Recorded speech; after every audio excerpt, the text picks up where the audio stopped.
Chen. I was born and raised in mainland China, and I came to Hong Kong for undergraduate study, majoring in English and education. And after graduation, I worked as a financial auditor in KPMG, and also then I moved to a listed company to work as an internal auditor. And then in 2019, I changed my career to become an insurance agent because I plan to have a baby. So that can help me balance my work and life better. And then for my interest, I'm interested in joining different activities and societies. And I love to get inspirational from people. So for example, Dragon is one of my groups that support me along my way. And also I have been a Toastmasters member. So the biggest achievement is that last year I got the first runner-up in the district Toastmasters Mandarin speech contest, which is like for the contestants from South China to compete in the district stage. So I really enjoy sharing my stories with people and also receiving feedbacks so that I can improve better. In my childhood or teenage, actually, I started learning English when I was in Form 1. So I think it's quite a difficult subject at first because at that time I was 12 years old, quite old to learn a new language. But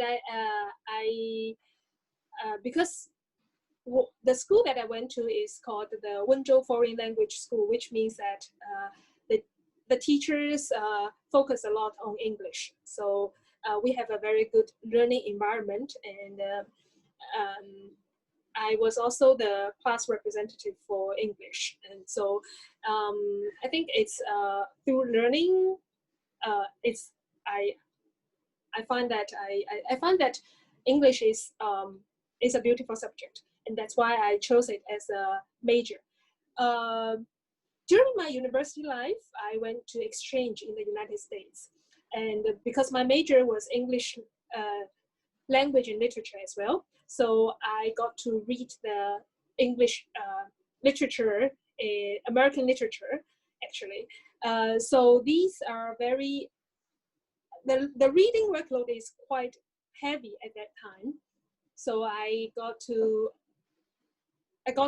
read, actually I devoted most of my time to study during exchange.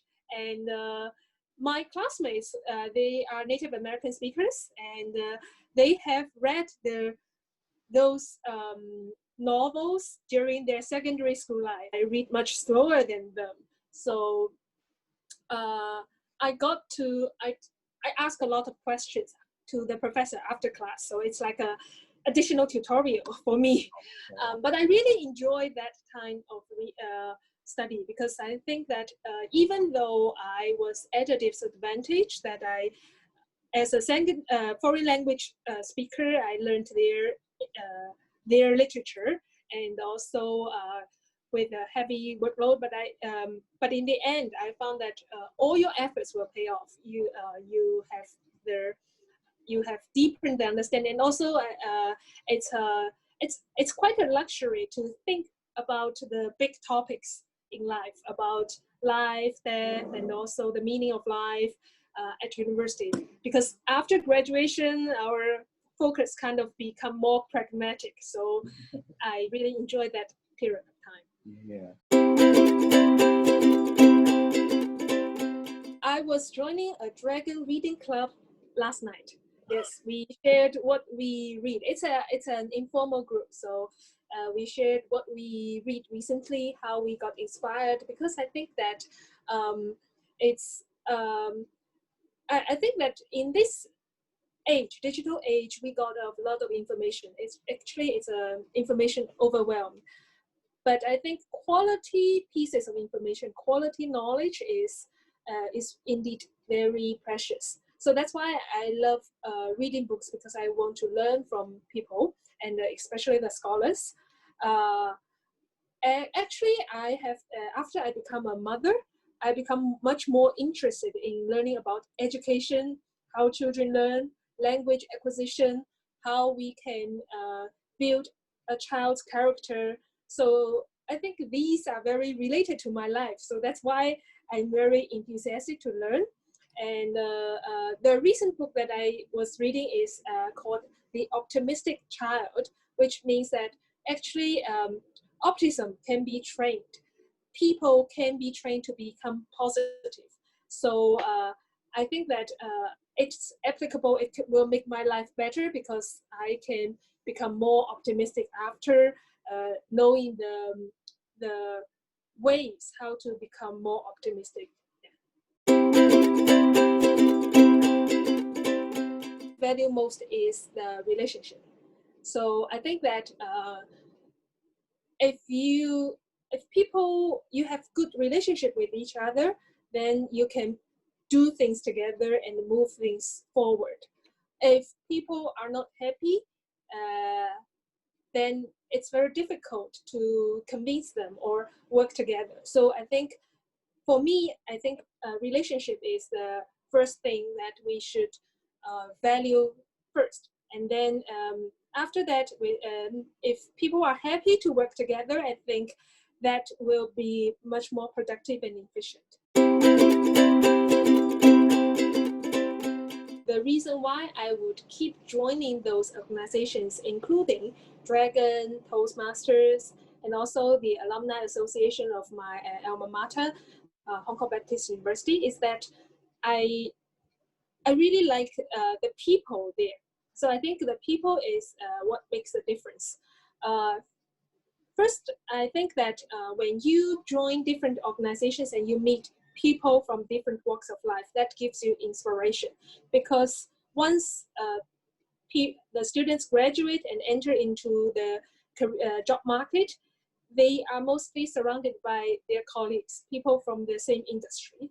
However, if you join the organizations, you meet people from different, all walks of life. So for example, people like Clive in social enterprise and also philanthropy, people who work in engineering or PR, different kinds of jobs. So you get their inspiration. So for example, from the Rise at Home event in late May, we also hear about Yi Ying on about creativity, and also some others who share about art. So I think these are what makes life more rich. So I think this is, we should find something happy that we are enjoy doing at our leisure time. This is the number one motivation. Secondly is that I think if some people who want to develop their skills, for example, Toastmasters is a good place to develop the communication skills. So the communication soft skills, they are very important in their career market. So if we want to have better communication skills, which is applicable no matter in interviews or also maybe in presentations, this is very important. Then we can focus and then sharpen our skills. So the first thing is network. Secondly is about our skills, which set of skills we want to develop.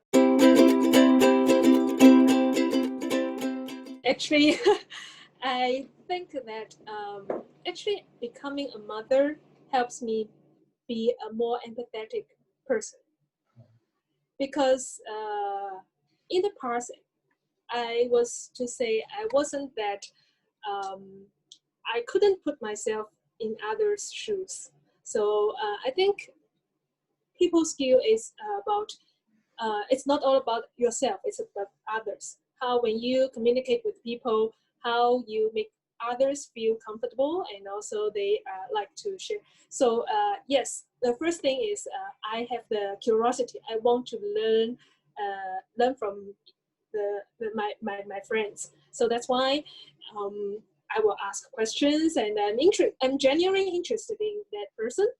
But the second is, I think, being empathetic, which is also what I'm learning and practicing is, I think, listening is very important. So when people, they have something they want to share, it's more important to listen than giving your advice, because sometimes people just want to share and find someone who can understand them. I think that's very important. I think the first thing is to really focus on what you're doing and be attentive, because right now in the digital age, our mobile phones distract us a lot of times. So if we really go to that event, I think the first thing is to live in the moment. You try to either we choose not to participate, or if we participate, then we devote full of our attention to that event. So I think that I'm also still learning, but I think it's very important, because and also after the pandemic, I find that I treasure the chance to meet each other, work with each other, no matter in community work or just for chit chat gathering. This is so precious, because before the pandemic, you think that you take it for granted that it will be there.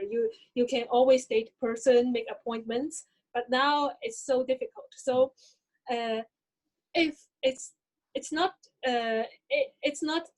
not taken for granted, then we really need to treasure the chance. So that's why I think if it something is deserves to be done, then it deserves to be done with full of our attention. Two challenges in my professional life. First is I graduated with a degree in English, but then I became an auditor in the auditing firm.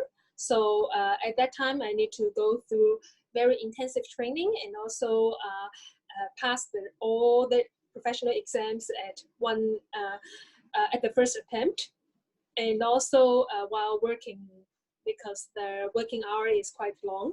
So at that time, I think because we have different buddies, we got like batchmates. So I think it's like still like university life, it's just extended university life. So I really like learning new things out of intellectual curiosity. So it's not that difficult. The second challenge is that I mentioned last year, I decided to change my career to be an insurance agent. So after I had that, I also got pregnant, have a baby, and also because of the social unrest and also the pandemic, people in mainland China cannot come to Hong Kong because of the travel ban, and also people in Hong Kong, they are reluctant to meet in person because for fear of catching the virus. So this is indeed a very big challenge for my career. Actually, to be frank, I was quite frustrated for some time. How I took some rest, and then I talked to people. And actually, what makes things more difficult is that for us to work at home, I got a baby, so the baby will distract me from time to time. So it's quite difficult to focus, actually. I talk to people, and then I think the thing is to really have the internal dialogue, to ask myself the questions. Okay, here is the challenge. There are two strategies: fight or flight. So either I quit or I stay and adapt. I don't want to quit. So now I was looking for ways to adapt. First is that thanks to technology, I can have Zoom meetings with clients instead of meeting face to face. And also I got this chance to learn more. So I think it's a time to really slow down and then equip myself with professional knowledge. So there are a lot of e-learning courses on investment market outlook, Chinese insurance products, taxation, etc. So I mainly use these methods to cope with the challenge. I would suggest for people who have just, for the fresh graduates, they can focus more on their careers, what they want to do. They are free to choose whatever they want to do. So this is the time that they can focus 100% devote to their career. And then after different stages, for example, after I become a new mom, then I took some time to focus on the baby. And now I think one of the things that is important is to seek for help. So I got a domestic helper at home, and also my mother would help when my helper is on leave. So this way I can be more focused, devote more time to my work and also my study. My quote of resilience is from Brené Brown, on the author on vulnerability and shame. She said, "The courage to be vulnerable is not about winning or losing. It's about the courage to show up when you can't predict or control the outcome." I think this is very important in this age because we face a lot of uncertainties. We don't know whether our efforts will pay off or not. We don't know whether we'll succeed or not. But if we have the courage and we can accept that even if after we have endeavored, we have made efforts, but if we still failed, it's still acceptable. Then I think life will be much happier.